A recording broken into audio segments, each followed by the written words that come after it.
Right, so আমরা দেখছিলাম chapter 8 part C. আমরা এই পর্যন্ত যা যা দেখেছিলাম সেটা ছিল লাইন ক্লিপিং অ্যালগরিদম দেখেছিলাম। দুটা ক্লাসে লাইন ক্লিপিং অ্যালগরিদম দিয়েছিল এবং আচ্ছা আমি একটু চেক করি রেকর্ডিং হচ্ছে কিনা। হ্যাঁ, রেকর্ডিং হচ্ছে। ফার্স্ট অফ অল আমি ওই প্রিভিয়াস যে সকল ভিডিও গুলো ছিল সেগুলো এখনো পর্যন্ত আমি প্রিপেয়ার করে দিতে পারিনি। হোপফুলি এই সপ্তাহের ভিতরে আমি সবগুলোকে মার্চ করে যতটুকু সম্ভব প্রিপেয়ার করে আমি দিয়ে দেওয়ার চেষ্টা করবো। তো এটা আমরা দেখেছিলাম, এটা রিক্যাপের কিছু নেই। লেন ক্লিপিং অ্যালগরিদম আমরা যেটা করি, আমি যদি আবার একবার দেখাই, আমাদের একটা ক্লিপিং প্লেন লাগে এবং যে কোনো একটা লাইন। সো আমরা এটা যদি p0 p1 হয়ে থাকে, so we try to find out p0 prime. শুধুমাত্র এতটুকু লাইনকে আমরা রাখার চেষ্টা করি। সেটার জন্য আমাদের এন্টায়ার একটা অ্যালগরিদম দেখেছিলাম, যে অ্যালগরিদমের মাধ্যমে এই কাজটা করা যেতে পারে এবং সেটার একটা অপটিমাইজেশনও দেখেছিলাম যে লোন কেসেস এর জন্য কিভাবে করা যেতে পারে। বিকজ উই নো দ্যাট যেমন হচ্ছে আমি যদি এইটার একটা নরমাল এন আমি নেগেটিভ এক্স এক্সিস এর সাথে কল্পনা করতে পারি, is the same thing. So সেজন্য আমি এন কে এই ক্ষেত্রে বা n1 কে আমি এই ক্ষেত্রে লিখবো হচ্ছে -1 এন্ড সো অন। ঠিক একই রকম ভাবে অন্যগুলোর ক্ষেত্রে আমি কিন্তু ঠিক একই রকম ভাবে নরমাল গুলোকে। সো হ্যাভিং সেড দ্যাট, আমরা যদি এই অংশগুলো বুঝে থাকি, আমরা নতুন টপিকে যাব। মনে রাখবা এই নতুন টপিকে যা যা এখন পড়বে এগুলো অনেকটুকুই theoretical. So I will hope that তোমরা এই থিওরি গুলো ভালো করে বুঝবে এবং এগুলোর মেইন কনসেপ্ট গুলো বোঝার জন্য তোমাদেরকে অবশ্যই বই একটু যেতে হবে। আমি হিন্টস গুলো বলে দিব যা যা আছে, but I recommend you to go through the book to understand more. আমরা এখন প্রথমে যেটা দেখবো সেটা হচ্ছে operations before and after rasterization. দেখো আমরা আলটিমেটলি রাস্টারাইজেশন জিনিসটা পড়েছিলাম। রাস্টারাইজেশন জন্য কি একজন বলতে পারো কিনা? Any volunteer?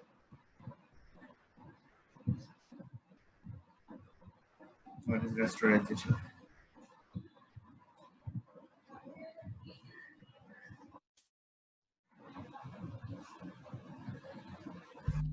স্যার একটা ট্রায়াঙ্গেলের ভিতরে বা কোন একটা এর ভিতরে পিক্সেল গুলো ফিক্স করা।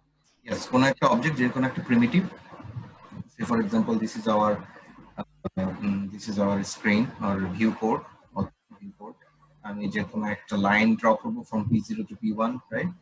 So these are the pixels, so I need to choose appropriate pixel for them. এটা জন্য দেখেছেন লাইনের জন্য আমাদেরকে লাইন ক্লিপিং অ্যালগরিদম আমরা প্যারিসেন্ট্রিক কোঅর্ডিনেট অর্থাৎ এর ভিতরে যে সকল অ্যাপ্রোপ্রিয়েট পিক্সেলগুলো আছে সেই পিক্সেলগুলোকে আমরা চুজ করছিলাম, রাইট? সো এগুলো হচ্ছে রাস্টারাইজেশন। এই রাস্টারাইজেশনের আগে এবং পরে, অর্থাৎ রাস্টারাইজেশন হওয়ার আগে এবং পরে কিছু প্রসেস থাকে, সেগুলোকে আমরা অলরেডি জানি because we have already seen WebGL. আমরা ক্লাসে পড়েছিলাম, সেই ক্ষেত্রে আমরা কিন্তু দেখেছিলাম, ম্যাডাম কিন্তু পড়িয়েছিল যে রাস্টারাইজেশন আগে পরে কি কি করতে হয়। একটা পাইপলাইনের মধ্যে পড়ানো হয়েছিল যে ভার্টেক্স শেডারে যায়, তারপর ফ্র্যাগমেন্ট শেডারে যায়। ওকে, সেটাই আমরা একটু ইভেন এই চ্যাপ্টার শুরুতে আমি এটা নিয়ে একটু আলোচনা করেছিলাম, বাট এখানে আমি একটু ইলাবোরেটলি দেখবো যে বিফোর এন্ড আফটার রাস্টারাইজেশন কি কি হতে পারে। তো বিফোর রাস্টারাইজেশন এখানে যদি দেখো, আমরা এই গ্রাফিক্স পাইপলাইন, আমি এটাকে জিপি দিয়ে বুঝি গ্রাফিক্স পাইপলাইন। এই গ্রাফিক্স পাইপলাইন এখানে দেখতে পাচ্ছি আমরা এইটার সাথে আমরা পরিচিত। আমরা ফার্স্ট অ্যাপ্লিকেশন পাস করি, দেন কোড লিখি, দেন এটা ভার্টেক্স প্রসেসিং এ যায়। দেখো ভার্টেক্স প্রসেসিং অর্থাৎ যে ভার্টেক্স তুমি তাকে সাপ্লাই করছো, অর্থাৎ কম্পিউটারে তুমি পাঠাচ্ছ যে না তুমি এই ভার্টেক্স গুলো v0 v1 v2 তাদেরকে তুমি কম্পিউটার স্ক্রিনে শো করতে চাচ্ছ, তোমার আলটিমেট টার্গেট হচ্ছে। তো তুমি যখন তাদেরকে পাঠাচ্ছ, এই ভার্টেক্সটা প্রসেস হতে হবে। ভার্টেক্স প্রসেসিং এ কি কি কাজ হয় আমরা এর আগেও দেখেছি, এখন আবার দেখবো। বাট অবভিয়াসলি এটা রাস্টারাইজেশনের, এটা যদি রাস্টারাইজেশন স্টেজ হয়ে থাকে তার আগে, কারণ হচ্ছে রাস্টারাইজেশন ডিরেক্টলি পিক্সেল গুলোকে চুজ করে। বাট পিক্সেল গুলোকে চুজ করার আগে আমার এগুলোকে নিয়ে প্রসেস করা দরকার। প্রসেসটা কিরকম দেখো, the vertex must be modeling আমার সেখানে অ্যাপ্লাই করতে হবে। মডেলিং যেন কি কি মনে আছে? ভার্টেক্স উপর মডেলিং কি কি অ্যাপ্লাই করি? What are the modeling transformations?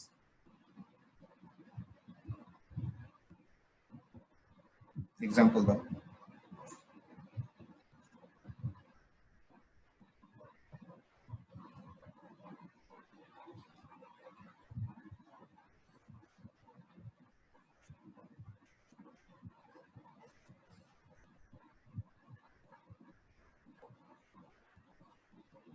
অর্থাৎ আমি এখানে যেটা পাঠাচ্ছি সেগুলোকে আমি বিভিন্ন ট্রান্সফরমেশন অ্যাপ্লাই করি, অর্থাৎ স্কেলিং, শেয়ারিং, ট্রান্সলেশন, রোটেশন এগুলো অ্যাপ্লাই করে এগুলোকে আমি চেঞ্জ করতে পারি। ওকে, হয়তো V0 V1 এরকম ছিল, এরপর হয়তো দেখা যাবে V0 V1 V2 এরকম হয়ে গেছে। Okay, so it is actually done with modelling transformation. Modelling হচ্ছে মডেলিং ট্রান্সফরমেশনটা কি, আমরা ওই যে সকল অ্যাফাইন ট্রান্সফরমেশন গুলো যেসব অ্যাপ্লাই করে এগুলোকে আসলে বিভিন্ন রকম ট্রান্সফর্ম করি, সেগুলো হচ্ছে মডেলিং ট্রান্সফরমেশন। সেটার পরে আমাকে আবার ভিম ট্রান্সফরমেশন অ্যাপ্লাই করতে হবে। ভিম ট্রান্সফরমেশন, আচ্ছা এটা তো না হয়তো কেউ বলতে পারলো না, তুমি বলতো ভিম ট্রান্সফরমেশন কি আছে? সব তো পড়িয়েছি চ্যাপ্টার 7 এ, এটা পড়েছিলাম চ্যাপ্টার 6 এ। ভিউ পোর্টে আনা, তারপর স্যার ইয়েতে হ্যাঁ, ভিউ পোর্ট একটা কি ক্যামেরা, আমাদের অ্যাপ্লাই করতে হতে পারে, পার্সপেক্টিভ অ্যাপ্লাই করি আমরা, ভিউ পোর্ট অ্যাপ্লাই করি, right, orthographic view volume, canonical view volume, এগুলো সবগুলো এখানে অ্যাপ্লাই করি। Obviously these two things must be before rasterization, কারণ rasterization আমরা পিক্সেল চুজ করি, সো পিক্সেল চুজ করার আগে আমাকে ঠিক করে ফেলতে হবে তুমি অবজেক্টটাকে কি বড় ছোট রোটেট করবা কিনা, তুমি পার্সপেক্টিভ করবা কিনা, এগুলো সব হচ্ছে রাস্ট্রেশনের আগে আমরা অ্যাপ্লাই করি। এরপর হচ্ছে প্রজেকশন ট্রান্সফরমেশন, আসলে একই জিনিসই। প্রজেকশন ট্রান্সফরমেশন আমরা যে পার্সপেক্টিভ প্রজেকশন, অর্থোগ্রাফিক প্রজেকশন এগুলো আমরা করি। এখানে ভিউইং বলতে বোঝানো হচ্ছে ক্যামেরার ব্যাপারটা, আর প্রজেকশন বোঝাচ্ছে পার্সপেক্টিভ অ্যাপ্লাই করি। এরপর আমরা সেগুলোকে ভিউপোর্ট ট্রান্সফরমেশন অ্যাপ্লাই করে আমরা স্ক্রিন স্পেসে নিয়ে যাই, মনে আছে কিনা ভিউপোর্ট এমভিপি ম্যাট্রিক্স, যে এমভিপি ম্যাট্রিক্স আমরা অ্যাপ্লাই করে এগুলোকে শেষ পর্যন্ত স্ক্রিনে নিয়ে যাই। কিন্তু পিক্সেল চুজ করি না আমরা, শুধুমাত্র স্ক্রিনে কোথায় কোন ভার্টেক্সটা হবে সেটা আমরা চুজ করি। সেটা ছাড়াও আমাদের সেই সাথে ভার্টেক্সের কিছু অ্যাট্রিবিউট নিয়ে আমাদের কাজ করতে হবে বিফোর রাস্টারাইজেশন। আমি একটু ক্লামজি হয়ে গিয়েছে, আমি একটু ক্লিয়ার করি। অ্যাট্রিবিউট গুলো কি আমরা জানি, যখন কোনো একটা আমরা ওয়েব জেলে দেখেছিলাম, আমরা যখন V0 V1 V2 ওয়েব জেলে পাস করি, ওকে, সেই সাথে এগুলো কিছু অ্যাট্রিবিউট আমরা পাস করি।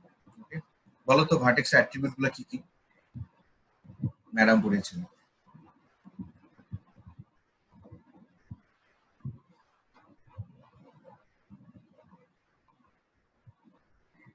আমরা ফার্স্টে যেটা অ্যাপ্লাই করি সেটা হচ্ছে এটার ভার্টেক্স, এটার কোঅর্ডিনেট গুলো, স্যার এটা হচ্ছে কোঅর্ডিনেট, অর্থাৎ XYZ কোঅর্ডিনেট গুলো আমাদের এটার সাথে থাকতে হয়।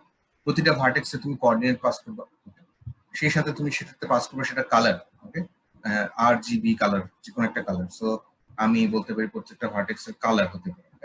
সেই সাথে প্রত্যেকটা ভার্টেক্সে তোমার নরমাল কি হবে, অর্থাৎ যেমন ধরো এটা যদি একটা ট্রায়াঙ্গেল হয়ে থাকে, একটা যদি সারফেস ট্রায়াঙ্গেল হয়ে থাকে, এটা হতে পারে একটা নরমাল, এটা একটা নরমাল, এটা একটা নরমাল। ওকে, নরমাল গুলো কিভাবে বের করে আমরা সেগুলো পরে দেখবো। ওকে, এই নরমাল গুলো আসলে আমরা অ্যাট্রিবিউট আকারে ভার্টেক্সের সাথে দিয়ে দিই। এগুলো কেন দরকার হয়, পরবর্তীতে আমাদের এগুলো আসলে দরকার হতে পারে। পরবর্তীতে কি কখন দরকার হতে পারে, এই জিনিসগুলো কখন দরকার হয়, আমরা যখন এগুলোকে আবার যেমন কালারে কখন দরকার হয়, যখন আমরা এটাকে আসলে ফ্র্যাগমেন্ট শেডারে পাস করি, অথবা আমরা যখন লাইট এখানে অ্যাপ্লাই করতে চাই, লাইট অথবা শেডিং আমরা যখন এখানে অ্যাপ্লাই করি, তখন এগুলো আমাদের পরবর্তীতে দরকার হতে পারে। সো আমরা যেটা করি ভার্টেক্স বিফোর রাস্টারেশন আমরা কি করি, আমরা প্রিমিটিভের যে ভার্টেক্স গুলো আছে সেই ভার্টেক্স গুলো পাস করি, সেগুলোতে আমাদের মডেলিং, ভিউইং, প্রজেকশন, স্ক্রিন এগুলো অ্যাপ্লাই করতে থাকি। সেই সাথে সেখানে আমরা কিছু অ্যাট্রিবিউট আমরা সেখানে পাস করি। ওকে, তো এরপর সেই সাথে আবার টেক্সচার কোঅর্ডিনেট কি জিনিস সেগুলো আমরা পরে দেখবো।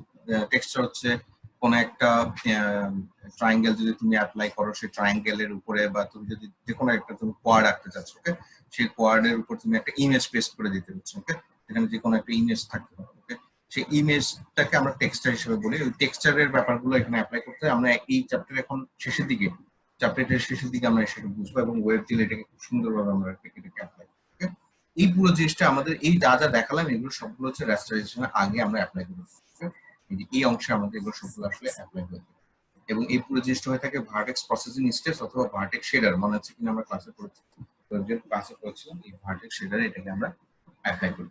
ওকে, তো এটা হচ্ছে বিফোর রাস্টারাইজেশন। সো আমরা সেরপর দেখবো আফটার রাস্টারাইজেশন, রাস্টারাইজেশনের পরে আসলে কি হয়ে থাকে। ওকে, রাস্টারাইজেশনের পরে, অর্থাৎ যখন আমি ভার্টেক্স ইনফরমেশন গুলো দিয়ে দিলাম, ওকে,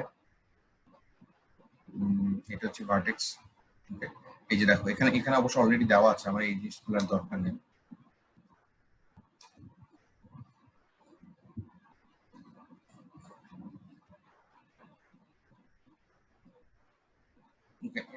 এখানে যদি দেখো, এটাকে আমি বললাম V0, এটা হচ্ছে V1, এটা হচ্ছে V2।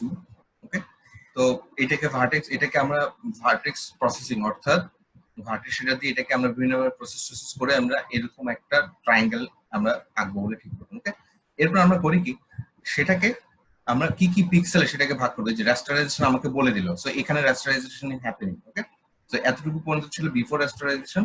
রাস্টারেশন হয়ে যাওয়ার পর আমি পিক্সেল কোন কোন পিক্সেল হতে পারে সেটা বের করে ফেললাম।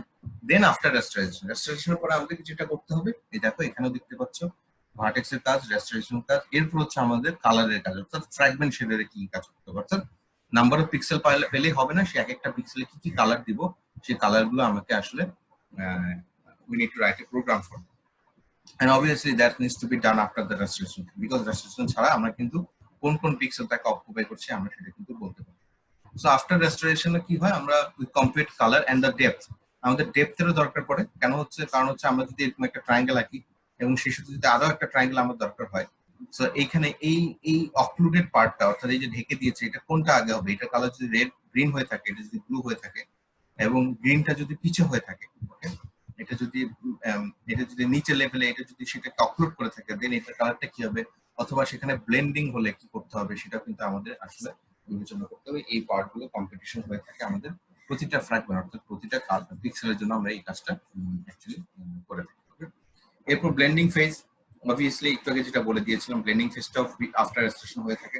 Combine the fragment so that it that are overlap. দেখো এখানে একটা পিক্সেল, এই ট্রায়াঙ্গেলের পিক্সেল এবং এই ট্রায়াঙ্গেলের পিক্সেল, এই ট্রায়াঙ্গেলটা T1, এটা হচ্ছে T2, এই অংশটা T1 T2 দুটার ফ্র্যাগমেন্ট গুলো, অর্থাৎ দুটা পিক্সেলই সেখানে ওভারল্যাপ করেছে। So you need to determine which color you actually want to use for this blending. যদি আলফা কম্পোজিটিং অ্যাপ্লাই করতে পারো তাহলে আমরা বলেছিলাম চ্যাপ্টার 3 তে দেখেছিলাম, অথবা আমরা শুধুমাত্র বি কে অথবা জি কে রাখতে পারি, but that needs to be actually written down as a that needs to be applied for this graphics pipeline. ওকে, এবং এই অংশটুকু আমাদেরকে কোড করতে হয় না, এই কোনটাকে ব্লেন্ডিং, এটা graphics pipeline অলরেডি আমাদেরকে করে দেয়। there are some built-in functions for that, but the thing you need to know that it's actually after the restoration. restoration পরে আমরা এবং এই কাজগুলো মোস্ট অফ দ্য কাজ এটা বাদ এই অংশগুলো ফ্র্যাগমেন্ট প্রসেসিং স্টেজে হয়ে থাকে। ফ্র্যাগমেন্ট প্রসেসিং স্টেজে এই কাজগুলো হয়ে থাকে, এই কাজগুলো ফ্র্যাগমেন্ট প্রসেসিং স্টেজে হয়ে থাকে। তো আমি এই পর্যায়ে এসে তোমাদের কাছ থেকে একটু ভোট নিতে চাই, তোমরা আসলে এই বিফোর এন্ড আফটার, যদি থিওরিটিক্যালি বিফোর এন্ড আফটার পার্টগুলো আসলে বুঝেছো কিনা। So please hit yes button if you understand, if you have any question.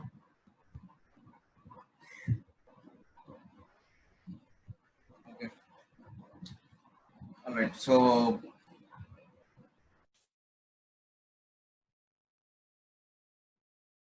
এরপর এই গ্রাফিক্স পাইপলাইন, এই যে গ্রাফিক্স পাইপলাইনের কথা বললাম, এই যে গ্রাফিক্স পাইপলাইনের কথা বারবার যেটা বলি সেটা হচ্ছে এটাকে আমরা এই যে গ্রাফিক্স পাইপলাইন বলছি।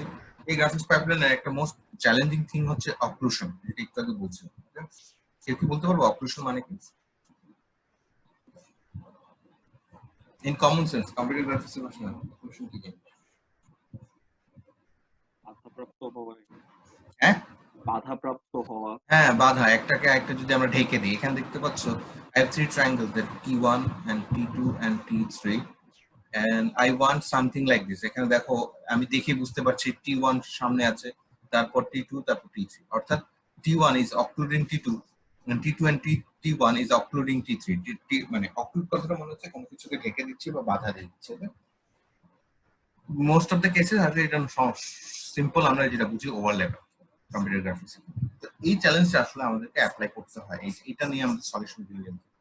এখন দেখো তুমি যদি ওয়েবজিএল কোড করো, ওয়েবজিএল কোড করতে গিয়ে যদি তুমি এরকম কিছু ট্রায়াঙ্গেল, অর্থাৎ তুমি তিনটা ট্রায়াঙ্গেলে তিনটা ভার্টেক্স পাস করলা, P1 এর জন্য পাস করলা V0 V10 V12 V13, আবার T2 এর জন্য পাস করলা V20 V21 V22 V23, এভাবে তুমি যদি পাস করো এবং তুমি আলটিমেটলি যদি এটাকে রেন্ডার করো, আলটিমেটলি তুমি স্ক্রিনে এরকম কিছু দেখবা। তার মানে হচ্ছে এই অক্লুশন পার্টটা অলরেডি গ্রাফিক্স পাইপলাইন তোমার জন্য হ্যান্ডেল করে দেয়। We do not need to right specific programs for that. এই এতটুকু অ্যাডভান্টেজ আমাদেরকে ওয়েবজিএল এপিআই গুলো বা গ্রাফিক্স পাইপলাইন গুলো আমাদেরকে দিয়ে দেয়। But the question is, as a computer science student হিসেবে we need to know what is happening, আসলে ভিতরে অ্যালগরিদমটা কি আমাদের হয়তো ইমপ্লিমেন্ট করতে হচ্ছে না, but what is happening here, it is actually our duty to know that. সেটাই আমরা এখানে এসে জানার চেষ্টা করছি। এই অক্লুডিং পার্টটা জানার জন্য কতগুলো অ্যালগরিদম আছে। খুব ওল্ড অ্যালগরিদম হচ্ছে দ্য পেইন্টার্স অ্যালগরিদম। ওকে, নাম পেইন্টার্স অ্যালগরিদম কেন? আসলে বেসিক্যালি পেইন্টাররা যেভাবে আঁকে সেটার উপর ডিপেন্ড করে এই পেইন্টার্স অ্যালগরিদম অ্যাপ্লাই করা হয়। পেইন্টার্সরা চিন্তা করো, যারা প্রফেশনাল পেইন্টার তারা ধরো কোনো কিছু আঁকবে, তারা করে কি, তুমি প্রায় ইউটিউবে টিউটোরিয়াল খুঁজে দেখতে পারো, তারা ফার্স্ট যেটা ব্যাকগ্রাউন্ড সেটা আগে এঁকে ফেলে, ধরো আকাশের রংটা আগে করে ফেলে। এরপর তার মনে হলো সে এটার উপরে একটা ঘর আঁকবে, তখন সে একটা ঘর এঁকে ফেলবে। এরপর তার মনে হলো, তারপর সে ঘরটাকে মনে হলো এবার ঘরের সামনে সে একটা গাছ দিবে, সো সেই ক্ষেত্রে সে ঘরের সামনে একটা গাছ এঁকে দিল, এই গাছটা ঘরের সামনে এঁকে দিল। সো তুমি যেটা সবার তুমি করছো কি, তুমি লেয়ার বাই লেয়ার একটা আঁকার চেষ্টা করছো, যেটা সবচেয়ে বেশি দূরে সেটা আগে আঁকছো, তারপরেরটা তারপর আঁকছো, তারপর সবচেয়ে কাছে যেটা সেটা আঁকছো। অর্থাৎ you are actually drawing the objects farthest to the closest, সবচেয়ে দূরেরটা আগে আঁকছো, দেখো স্কাই আগে আঁকছি, দেন হাউস, একটু কাছে, দেন দ্য ট্রিজ। ঠিক একরকম ভাবে কম্পিউটার গ্রাফিক্সে তারা চিন্তা করলো, okay fine, we can apply something like this. আমরা যেটা করব, আমরা প্রত্যেকটা ভার্টেক্সে জেড কোঅর্ডিনেট কিন্তু আমরা জানি, অর্থাৎ তোমাকে একটা বলে দিল v0, এটা হচ্ছে v1, এটা হচ্ছে v2, সরি এটা হচ্ছে v0, এটা হচ্ছে v1, এটা হচ্ছে v2, রাইট?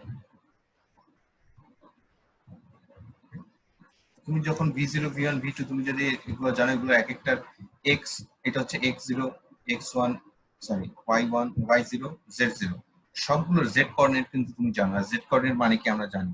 তুমি যদি x এবং y এর কথা চিন্তা করো, তুমি যদি কোনো একটা অবজেক্ট এখানে চিন্তা করো, right, object z is actually giving us the depth, right? Because this z coordinates is actually coming towards you. আমরা যখন কম্পিউটার গ্রাফিক্স এর কথা চিন্তা করি, আমরা যখন কোঅর্ডিনেট সিস্টেমের কথা চিন্তা করি, x coordinate is going right, y coordinate is going up, but the z coordinate is coming towards you. Okay, এটা তোমাদের দিকে আসছে, এই সাইন দিয়ে, এই ক্রস সাইন দিয়ে আমি বুঝাচ্ছি, it's actually coming from the screen towards you. Okay, তার মানে হচ্ছে z coordinate আসলে আমাদেরকে নিয়ার এবং ফারদেস্ট এবং ক্লোজেস্ট কনসেপ্টটা দিচ্ছে। তো পেইন্টার্স অ্যালগরিদম যেটা করে, সে এদিকে যদি তাকাও, দেখো এখানে জেড কোঅর্ডিনেট গুলো দিয়ে থাকবে, তুমি এটা দেখে মনে করে এগুলো একটা পিক্সেল, ওকে, বা এক একটা পিক্সেল বা একটা অবজেক্ট। কি বুঝলে এখানে আসলে কি হচ্ছে, 1 2 3 তে কি হচ্ছে?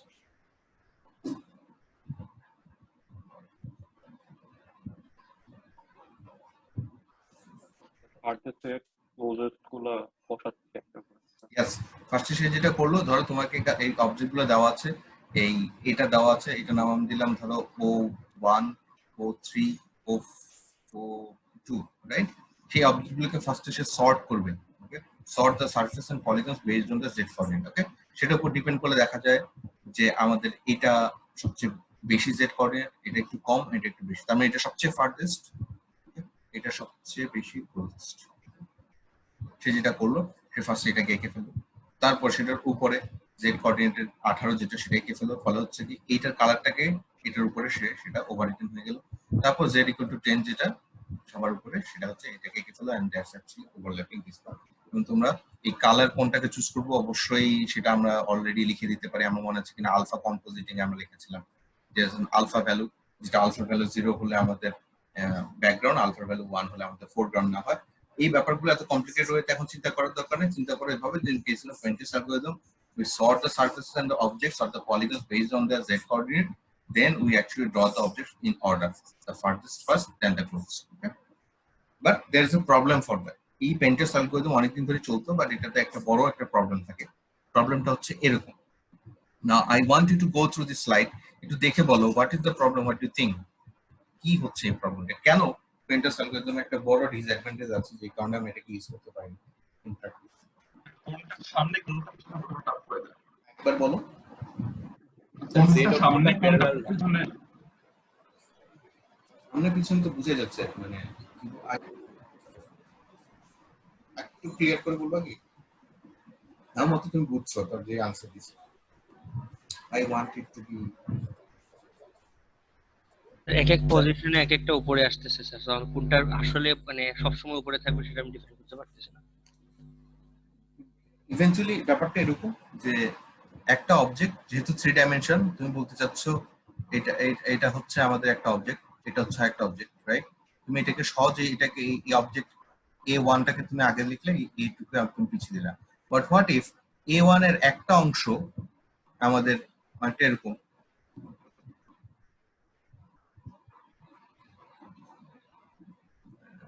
তারপর হচ্ছে আমি যদি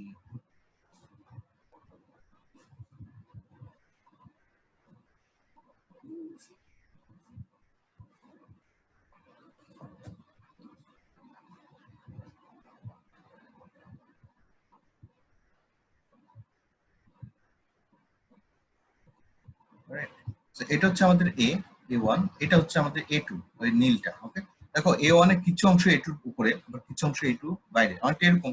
তুমি যদি গ্রিনটার দিকে চিন্তা করো, এই গ্রিনের কিছু অংশ কিন্তু ব্লুটার উপরে বা রেডটার উপরে আছে, আবার কিছু অংশ কিন্তু রেডটার বা গ্রিনটার নিচে, ব্লুটার নিচে পিছে আছে।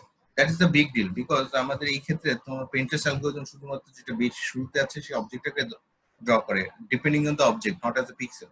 ওকে, যে অবজেক্টটা শুরুতে আছে সেটাকেই শুধুমাত্র সে আঁকবে, এবং যেটা পিছে আছে অর্থাৎ farthest to the closest, but in that case it's a very big mess up here, because এই গ্রিন অবজেক্টের দিকে যদি তাকাও, এটা একটা পার্শিয়ালি সামনে, আরেকটা হচ্ছে পার্শিয়ালি এটা একটু পিছে আছে, then it's actually difficult to sort. তুমি এটাকে কিভাবে সর্ট করবে?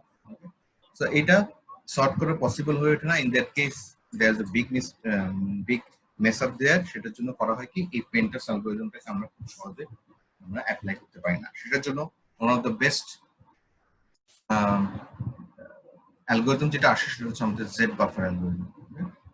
এটা স্টিল নাও আমাদের সব কম্পিউটার গ্রাফিক্সে যত গ্রাফিক্স পাইপলাইন, যত র্যাম, যত মেমোরি, যত জায়গায় আছে, সব জায়গায় এই জেড বাফার অ্যালগরিদমটা আমরা আসলে ইউজ করব। কি হয় জেড বাফার অ্যালগরিদমে যদি একটু দেখি, ফার্স্টে আমরা দেখার চেষ্টা করি। জেড বাফার অ্যালগরিদমে যেটা হয়, সবার প্রথমে ফ্রেম বাফার নামে একটা memory address, portion of the memory আমরা আগে ডিফাইন করি।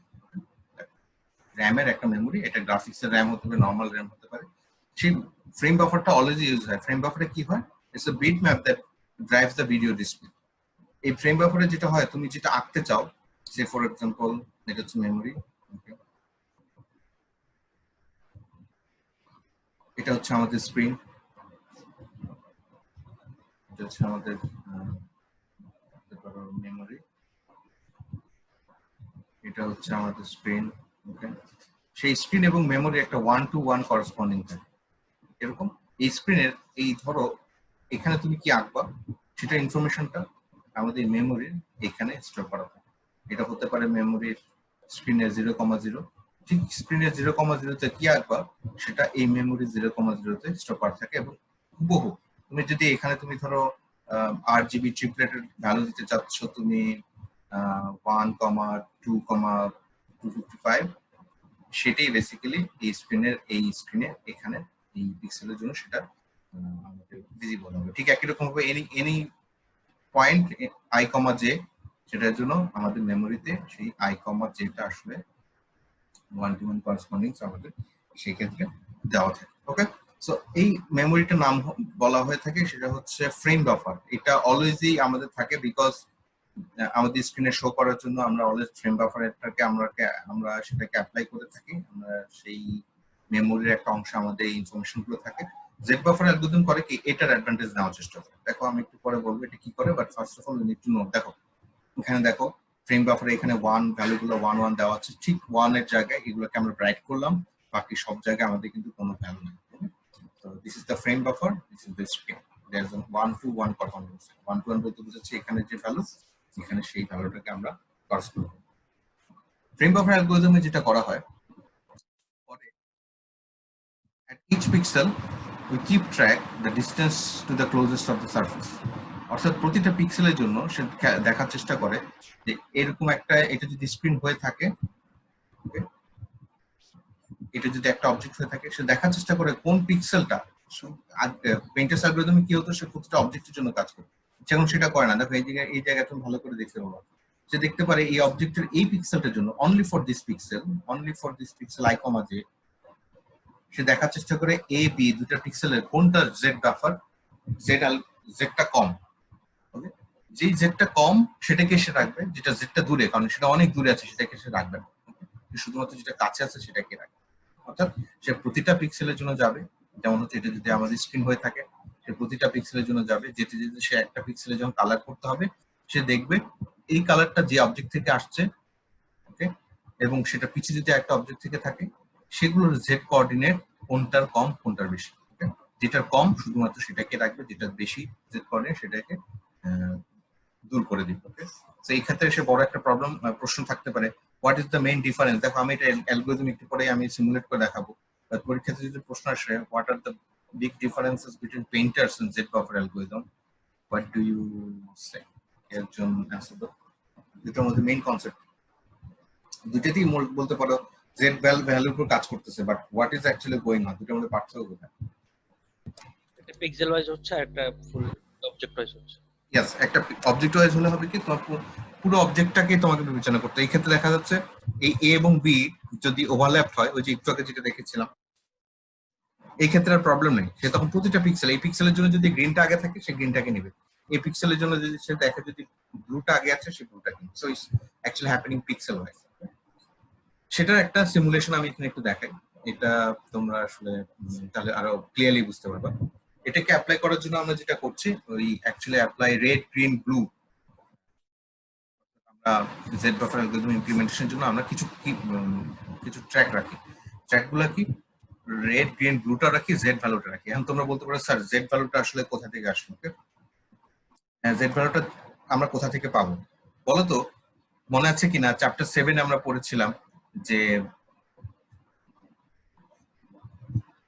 যখন আমরা স্ক্রিনে আনি, অর্থাৎ ভিউপোর্ট ম্যাট্রিক্সে আনি, এক্স ক্যানোনিক্যাল, ওয়াই ক্যানোনিক্যাল এবং জেড ক্যানোনিক্যাল থাকতো। সেখানে স্যার আমি উল্টাটা লাগছে, সেখান থেকে যখন আমি পিক্সেলে আনি, দেখো X pixel, Y pixel, Z canonical কিন্তু আগের মতো থেকে যায়। মনে আছে কিনা তোমাদের? একটু দেখি তো বলতে পারো কিনা চ্যাপ্টার।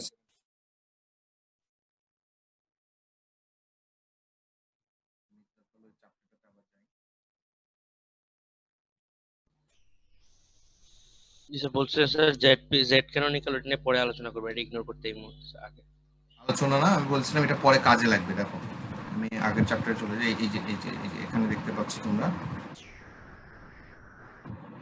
এই যে কোনো একটা অবজেক্টকে তুমি এখানে ডিফাইন করছো, X canonical, Y canonical, Z canonical, সেটাকে যদি এই ম্যাট্রিক্সটা দিয়ে গুণ করো, এই ম্যাট্রিক্সটাকে এমভিপি ম্যাট্রিক্স দিয়ে গুণ করো, তখন আমরা পাচ্ছি X pixel, Y pixel, Z canonical ভ্যালুটা তাও থেকে যায়, কিন্তু এটাকে আমরা ইউজ করি না। আমরা শুধুমাত্র পিক্সেল যেহেতু 2D, আমরা শুধুমাত্র এক্স পিক্সেল, ওয়াই পিক্সেলকে ইউজ করে। আমি বলেছিলাম এই Z canonical will be helpful letter, এটা পরবর্তীতে আমরা এটাকে কাজে লাগাবো। সেটাই আমরা এখানে কাজে লাগাচ্ছি। প্রত্যেকটা কোঅর্ডিনেটের জন্য এক্স পিক্সেল, ওয়াই পিক্সেলের জন্য আমরা কিন্তু জেড এর ভ্যালুগুলো রেখে দিচ্ছি।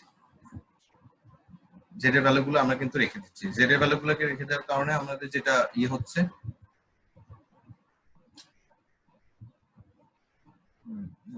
সরি, তো জেড এর ভ্যালুগুলোর জন্য আমরা যেটা করছি, আমরা কোথায় ছিলাম দেখো, হ্যাঁ, আমরা যেটা বলছি, আমরা এই যে কোনো একটা ভ্যালুর ক্ষেত্রে আমরা যদি সেটার কোঅর্ডিনেট গুলো যদি এক্স পিক্সেল, ওয়াই পিক্সেল আমাদের থেকে থাকে, আমরা কিন্তু সেই সাথে সেটার জেড ভ্যালুটাও কিন্তু আমরা আমাদের কাছে আছে, কিন্তু সেটা আমরা এখন ইউজ করিনি। সেটা হচ্ছে সেই জেড। তার মানে আমাদের কাছে জেড এর ভ্যালুগুলো আছে এবং সেটার সাথে সেটার 8 GB অর্থাৎ পিক্সেলের জন্য আমাদের রেড গ্রিন ব্লু ভ্যালুটাও আছে। সেক্ষেত্রে আমরা যেটা কি করি, জেড বাফার অ্যালগরিদমে আমাদের একটা ফ্রেমে থাকে, সেটাতে 8 GB থাকে ফ্রেম বাফার, এই যে আমরা বলেছিলাম যে সেটা ফ্রেম বাফার, এবং সেই সাথে আরেকটা বাফার থাকে, সেটাকে বলি আমরা জেড বাফার।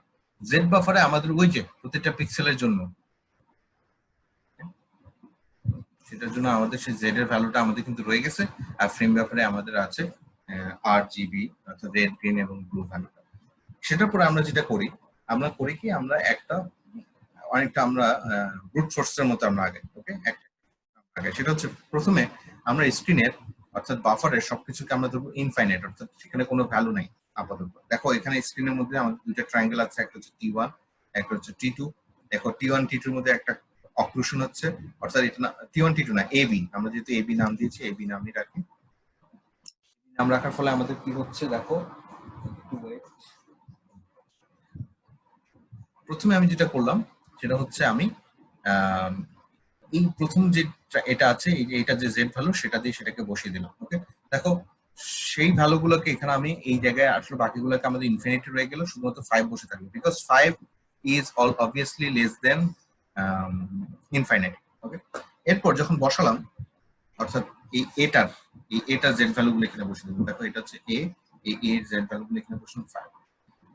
অর্থাৎ এই ইনফাইনাইটের উপরে আমি যখন 5 অ্যাড করছি, এই অ্যাড মানে কিন্তু নিউমেরিক্যাল অ্যাড না, আমি জাস্ট বসিয়ে দেখছি যে কোনটা ছোট 5 এর ভ্যালু গুলো বসিয়ে দিলাম। এরপর আমি কি করলাম দেখো, এরপর আমার কাছে হাতে আছে আপাতত কারেন্টলি আমাদের কাছে এটা আছে, এটা হচ্ছে আমাদের কারেন্ট বাফার। এই কারেন্ট বাফারের উপর আমি দেখছি এখন বি এর জেড কোঅর্ডিনেট গুলো বসাচ্ছি। যখন বি এর জেড ভ্যালু গুলো যখন বসাচ্ছি, দেখো এখানের মাঝে দেখো সবচেয়ে ছোট গুলো আমি রেখে দিলাম, এইগুলো হচ্ছে 7, এই বরাবর যেটা 7 হবে সেটা কিন্তু আমি রাখছি না, কিন্তু দেখো এই জায়গায় 4 কে কিন্তু আমি রেখে দিলাম, অর্থাৎ সবচেয়ে ছোটটাকে আমি রেখে দিব। That's the case. অর্থাৎ first I will fill up our z buffer with infinity, then each and every time আমি সবচেয়ে মিনিমামটাকে আমি আসলে z buffer আমাদের z ফ্রেমে z buffer ফ্রেমে আমি z buffer-এ আমাদের সেটাতে আমরা ইনসার্ট করছি। দেখো ফার্স্ট ইনফাইনিটি প্রথমটা এর জন্য 5, ইনফাইনিটি থেকে 5 অবশ্যই ছোট। এরপর আমাদের কারেন্ট স্ট্যাটাস এটা, এরপর যখন এটার বাফার ভ্যালুটা বসাচ্ছি তখন যে ক্ষেত্রে ছোট ভ্যালু যদি এটা থেকে ছোট থাকে সেটাও থাকবে, যদি এর থেকে বড় থাকে সরি কি বলে এই 5 এর চেয়ে যে ছোটগুলো সেগুলো রাখবো, 5 এর চেয়ে বড় হলে সেগুলো রাখবো না। ইন দ্যাট কেস এখানে তাকে দেখতে পাচ্ছ এই অংশে যে কোনো ওভারল্যাপিং একটা আসছে না, এখানে কিন্তু সেই ওভারল্যাপিংটা কিন্তু আলটিমেটলি আমরা রাখতে পারছি। তোমাদের পরীক্ষাতে যদি আসে এরকম আসতে পারে, আমি হয়তো এগুলোর ভ্যালুগুলো দিয়ে দিতে পারি, রাইট, অথবা তোমাদের হয়তো ব্যাখ্যা করতে পারি, but the thing is what you need to know, you always apply the minimum one. তো আমি এই পর্যায়ে এসে সবার একটু ভোটিং নিতে চাই। আমি ক্লিয়ার করলাম, সবাই বুঝতে পারছো কিনা একটু প্লিজ, 2 জন 5 জন 6 জন।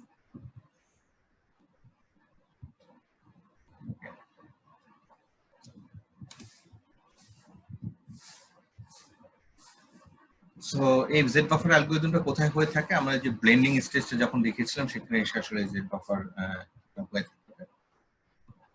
এটা গেল আমাদের প্রথম কনসেপ্ট। এরপর আমরা একটা পড়বো, সেটা হচ্ছে জেড বাফার এখানে শেষ, এখানে হচ্ছে আমরা পড়বো শেডিং অ্যালগরিদম। শেডিং এর ক্ষেত্রে আমাদের যেটা আসে সেটা হচ্ছে আমরা জানি শেডিং নিয়ে আসলে আমাদের একটা পুরো চ্যাপ্টার আছে, চ্যাপ্টার 10, সেখানে গিয়ে আমরা এক্স্যাক্টলি পড়বো। বাট এখানে যেটা হচ্ছে তোমরা অবশ্যই আমরা জানি যে আমরা যখন ভার্টেক্স শেডারে আমরা যখন ইনফরমেশন গুলো দেই, ভার্টেক্স ইনফরমেশন গুলো v0 v1 v2, দেন আমরা ফ্র্যাগমেন্ট শেডারে এসে যেটা করি সেটা হচ্ছে এই পিক্সেল গুলোতে যে ডিফারেন্ট কালার আমরা দেওয়ার চেষ্টা করি। ওকে, এই কালার গুলোর কারণে এক একটা ভার্টেক্সের এক একটা পিক্সেলের কালার এক এক রকম। এখন এই যে কালারটা দিচ্ছি সেটা দুই রকম ভাবে করা যায়। ওকে, একটা নাম হচ্ছে পার ভার্টেক্স। পার ভার্টেক্সটা হচ্ছে এরকম যে তুমি প্রতিটা ভার্টেক্সে তুমি কি কালার হবে সেটা দিয়ে দিলে, দেখো প্রতিটা ভার্টেক্স অর্থাৎ v0 তে তুমি তোমার শেডিং এর কোডটা লিখে দিলা। এখানে কোডটা কি হতে পারে স্যার আমরা এখনো বুঝতেছি না, এটা চ্যাপ্টার 10 এ কি বুঝবা কি হবে, বাট মনে করো শেডিং এর একটা ফাংশন আছে that executes for each and every vertex, এবং প্রতিটা পিক্সেলের জন্য কি হবে সেটা ইন্টারপোলেটেড হয়ে যায়। বলা ইন্টারপোলেটেডটা কিভাবে হবে, কিসের মাধ্যমে আমি ইন্টারপোলেট করব, অর্থাৎ আমার প্রশ্নটা হচ্ছে I have v0 v1 and v2, right, আমি এইখানে কালারের ভ্যালু দিয়ে দিলাম, এখানে কালারটা কি হবে আমি কিভাবে এটা বলছে ইন্টারপোলেশনের মাধ্যমে। কোন ধরনের ইন্টারপোলেশনের মাধ্যমে আমরা করেছি আমরা? স্যার আলফা বিটা গামার হ্যাঁ ওই যে ভেরি গুড, এর নাম আছে, নামটা কি? নামটা কি ঠিক খেয়াল নাই। ব্যারিসেন্ট্রিক কোঅর্ডিনেট, ব্যারিসেন্ট্রিক ইন্টারপোলেশন দিয়ে আমি বের করে নেব। ওকে, সো পার ভার্টেক্সের কনসেপ্ট হচ্ছে we have each and every vertex and we write down the shading equation for each and every vertex, এবং মাঝখানে পিক্সেলের গুলো কি হয় ইন্টারপোলেটেড হয়ে যায়, ইন্টারপোলেটেড। ওকে, এটা এক ধরনের ওয়ে। আরেকটা ওয়ে আছে এখানে দেখা দরকার না, আচ্ছা এটার একটা অ্যাডভান্টেজ ডিসঅ্যাডভান্টেজ আমরা পরে আসছি। আরেকটা হচ্ছে পার ফ্র্যাগমেন্ট। পার ফ্র্যাগমেন্টে যেটা হয় সেটা হচ্ছে আমরা ওই যে ভার্টেক্সে v1 v0 v1 v2 তে আমরা না লিখে আমরা করি কি, আমরা বলি আমরা প্রতিটা পিক্সেলের জন্য আমরা লিখবো, অর্থাৎ এর আগেরটা যেটা ছিল এটা ভার্টেক্স শেডারে আমরা কোড করি, এখানে এসে আমরা ফ্র্যাগমেন্ট শেডারে কোড করি, দুটোর কিন্তু পার্থক্য আছে। এখানে কিন্তু ভিতরের পিক্সেলের ভ্যালুগুলোর জন্য ইন্টারপোলেট হয়ে যেতে হয়। এখানে তুমি ইন্টারপোলেট করছো না, প্রতিটা পিক্সেলের জন্য তুমি তোমার মতো করে এঁকে দিচ্ছ। ওকে, ইকুয়েশনটা বা শেডিং ইকুয়েশন তুমি অ্যাপ্লাই করছো। Only shading equation on each fragment, এর আগেরটা দেখো কি হচ্ছে, only shading equation for on each. এবং এটা হওয়ার কারণে তোমরা বলতে পারো স্যার এক্সাক্ট দুটো আনসার তো সেম হতে পারে, কিন্তু দুটো কিন্তু সেম হবে না। কেন হবে না দেখো, এর আগের যে ভার্টেক্স শেডিং এ ছিল সেটা ডিসঅ্যাডভান্টেজ যদি দেখো, এই ক্ষেত্রে কি হয়, যেহেতু ইন্টারপোলেট করতে হয়, অর্থাৎ এখানে ছিল v0, এখানে v1 v2, যেহেতু মাঝখানে ভ্যালুগুলো ইন্টারপোলেট করতে হয়, সেজন্য এটাকে বলতে পারো ইটস অ্যাকচুয়ালি এটার ডিটেলটা অনেকটা রিয়েলিস্টিক হয় না। দেখো, because it's actually kind of average, right? আমরা দেখেছিলাম alpha A plus beta B plus gamma C, এভাবে আমাদের বের করতে মনে আছে কিনা। তার মানে এটা আমার একটা ওয়েটেড অ্যাভারেজের মতো। অন দ্য আদার হ্যান্ড এই জায়গায় কিন্তু এই কাজটা নাই, you are writing down for each and every vertex. এই জন্য তুমি দেখতে পাচ্ছ এটা যেমন হচ্ছে ভার্টেক্স শেডার, অর্থাৎ পার ভার্টেক্স, সরি এটা হচ্ছে পার ভার্টেক্স, এটা হচ্ছে পার ফ্র্যাগমেন্ট। দেখতে পাচ্ছ এই জায়গায় ইন্টারপোলেশনের কারণে একটু একটু ফেক কিংবা একটু ব্লারি মনে হচ্ছে, বাট এই জায়গায় এটাকে খুবই শার্প মনে হচ্ছে। ওকে, সো এগুলো তোমরা ইমপ্লিমেন্ট যখন করবা ল্যাবে, তখন তোমাদের কাছে এই জিনিসগুলো আরো বেশি ক্লিয়ার হবে। বাট ল্যাবে মোস্ট অফ দ্য কেসেসে আমরা যেটা করি, আমরা এই পার ফ্র্যাগমেন্টই অ্যাপ্লাই করে থাকি। ওকে, এবং পার ফ্র্যাগমেন্ট যেটা অ্যাপ্লাই করে থাকি সেটার একটা সুন্দর নাম আছে, নামটা হচ্ছে শেডিং। এটা কিন্তু আমরা ল্যাবে দেখবো।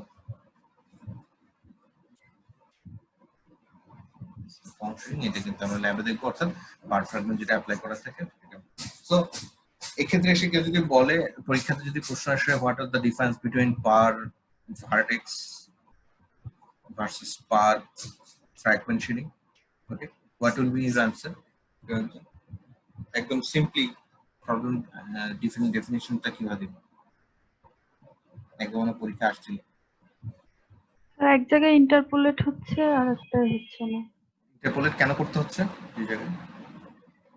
স্যার ওখানে যেমন পার ফ্র্যাগমেন্টে প্রত্যেকটা পিক্সেল নিয়ে করতেছি, এজন্য এখানে এভারেজ হচ্ছে না।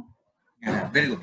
সো পার ভার্টেক্সে যেহেতু আমরা প্রতিটা ভার্টেক্সে তিনটা জায়গায় লিখে দিচ্ছি, অবশ্যই তোমরা এটা ভাববা না যে প্রত্যেকটা ভার্টেক্সে ধরে ধরে কোড লিখতে হয় কিনা। ভার্টেক্স শেডারে যদি একবার কোড লিখে দাও সেটা সবগুলোর জন্য কাজ করে, কিন্তু আলটিমেটলি পিক্সেলের ক্ষেত্রে এসে দ্যাট নিডস টু বি ইন্টারপোলেটেড।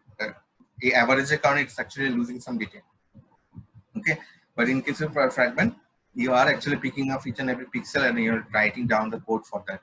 এবং অবশ্যই এই ক্ষেত্রে তোমার কিন্তু প্রতিটা পিক্সেলের জন্য ধরে ধরে কোড করতে হবে না। ফ্র্যাগমেন্ট শেডারে যদি একটা কোড লিখো, সেটা প্রতিটা পিক্সেলের জন্য সেটা রান হবে, and in that case we actually আমরা এখানে ইন্টারপোলেশন হচ্ছে না, it's actually giving us more smooth shading. তো এরপর আমাদের আছে texture mapping, and I guess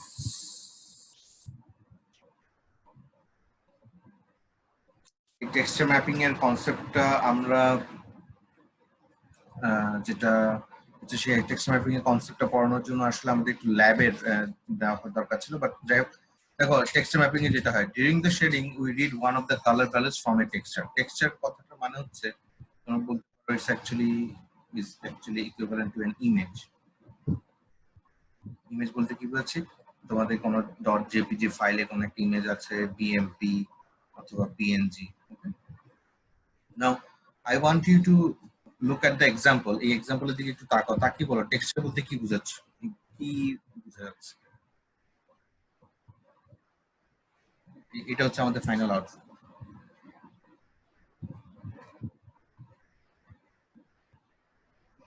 JioMart মানে 3D একটা শেপ দেওয়া এরকম সামথিং।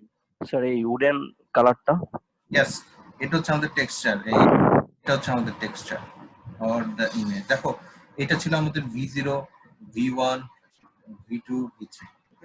এবার এটা হয়তো একটা দুইটা ট্রায়াঙ্গেল দিয়ে তৈরি করা হচ্ছে, ডাজন্ট ম্যাটার। বাট এর আগে আমাদের যেটা করতে হতো, এখানে আমরা সিম্পলি যে কোনো কালার দিয়ে যেতাম। ওকে, অথবা এখানে ধরো আমাদের RGB কালার থাকলে, RGB ধরো এখানে ব্ল্যাক কালার থাকলে সেখানে ইন্টারপোলেট করে নিত। এখন আমরা চাচ্ছি সেই কাজটা না করতে, আমরা চাচ্ছি সেখানে আরো অনেক রিয়েলিস্টিক কালার দিতে। অনেকটা এরকম, তোমাকে যদি কেউ বলে যে তুমি এটা হচ্ছে আমাদের একটা দেয়াল, ওকে, এই দেয়ালে আমরা অর্থাৎ এটা হচ্ছে আমাদের কম্পিউটার গ্রাফিক্স একটা রেন্ডার করতে হবে with some bricks. Okay, brick, দেখি এখানে অনেকগুলো ব্রিক। ব্রিক দেওয়ার জন্য আমরা কি করি, আমরা এরকম ব্রিক শেপের এক একটা ছোট ছোট ট্রায়াঙ্গেল, ছোট ছোট রেক্টেঙ্গেল আঁকতে পারি। এখন দেখো এরকম ছোট ছোট যদি রেক্টেঙ্গেল আঁকতে হয়, কেউ যদি বলে এখানে 10K ব্রিক দিতে হবে, 10,000 ব্রিক দিতে হবে, দেন তোমাকে 10,000 ছোট ছোট বক্স আঁকতে হবে, right? And that would be time consuming, big question. সেই জন্য আমরা না করে আমরা যেটা করি, দেখো এটার ইকুইভ্যালেন্ট কাজটা করা হয় এভাবে। আমাদের কাছে আমরা একটা সেই V0, V1, V2, V3 যেটাকে আমরা বলি, সেটাকে এখানে V0, V1, V2, V3 আমরা নেই, কিন্তু এটার মাঝখানে আমরা এটা এই 10,000 ব্রিকটা না করে আমরা করি কি, একটা ব্রিকের ছবি তুলে ফেলি, যে কোনো একটা দেয়াল থেকে আমরা ছবি তুলে সে জেপিজি, আমাদের যে কোনো একটা হার্ড ড্রাইভে আমরা ধরো এটার নাম থাকতো ব্রিক ডট জেপিজি, সেখানে ব্রিকের ছবিগুলো আছে, ব্রিকের ছবিটা আছে একটা ছবি। সেই ছবিটা করে আমরা কোনোভাবে যদি অনেকটা এরকম আমরা করি কি, এই ছবিটা অর্থাৎ এই ব্রিক ডট জেপিজিটাকে এটার উপর পেস্ট করে দিই, দিয়ে দিতে হবে কি এটার উপর সেই ব্রিকের ইমেজটা চলে আসলো, and in that case it looks like a realistic, কি বলা যায়, এটা একটা রিয়েলিস্টিক ওয়ালের মতো মনে হচ্ছে। একটা এরকম ঠিক এক্সাম্পলটা যদি এদিকে তাকাও, আমি চাচ্ছি এটা একটা উডেন যে বক্সটা আছে সেটার এক সাইড, সেটাকে আমি উডেন একটা কালার দিতে চাচ্ছি, রিয়েলিস্টিক উডেন করতে চাচ্ছি। তোমার কাছে দুইটা অপশন, একটা অপশন হচ্ছে এই তুমি ধরে ধরে এগুলোকে প্রত্যেকটাকে তুমি ডিজাইন করতে পারো, এই যে এখানে তুমি প্রত্যেকটাকে ধরে ধরে ডিজাইন করতে পারো। আরেকটা না করে তুমি কি করলে, তুমি ইন্টারনেট থেকে যে কোনো একটা ইমেজ নিলা, ওকে, উড ডট জেপিজি নামে বা যে কোনো একটা ইমেজ নিলাম, সরি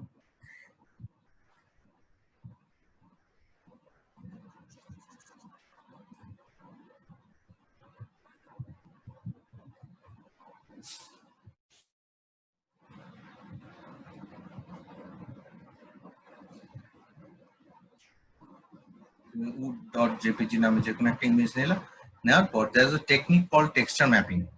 সেটার মাধ্যমে তুমি করলা কি, তুমি বললা ওকে ফাইন, এই V0 যে কর্নার, এটার এই V0 কর্নারের সাথে পেস্ট করো, এই V1 এর যে কর্নার সে V1 এর কর্নারের সাথে যাও, এই V2 এর যে কর্নার এই V2 এর কর্নারের সাথে যাও, V3 কর্নার V3 কর্নার।